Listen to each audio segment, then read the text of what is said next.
In British folklore, elder trees were thought to ward off evil. An elder tree planted near a home would supposedly protect its inhabitants from witches, while elder branches hung in doorways and windows would keep evil spirits at bay. I'm Feroz from Live and Grow. Let's dive straight into the elderflower, understand how to identify it, why it's so loved, and how to distinguish it from anything else. Elderflowers are highly celebrated in the culinary world. Its sweet, aromatic blossoms are used in making delicious syrups, cordials, and even champagne. I'm intending on showcasing some of these, so subscribe if you'd like to check those out. But before you head out to forage this delightful flower, let's make sure you can identify it accurately. When the elder tree is flowering, the most distinctive thing about it are the flowers. They form in flat-topped clusters called corymbs. Each flower has 5 creamy white petals and a yellow centre. Another distinctive thing about the flowers are the aroma. Elderflowers have a distinctive sweet scent, one that you'll learn to recognise over time.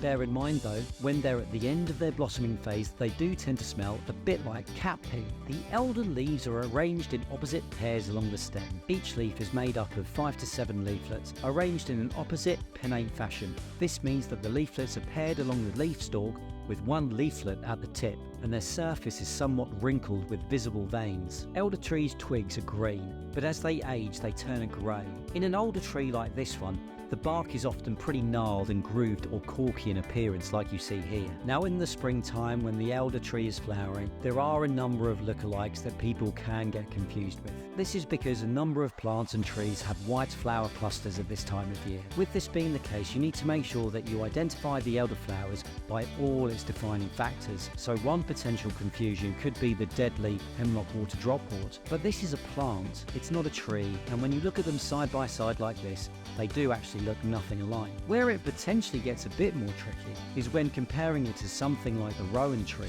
as both trees do have some similarities, particularly when it comes to their flowers, which are both white and bloom around the same time too. However, they do have some quite distinctive features that can help you tell them apart. The rowan tree has small leaflets on each leaf, maybe as many as 10 on each side. The elder leaves are much bigger and there's not as many of them.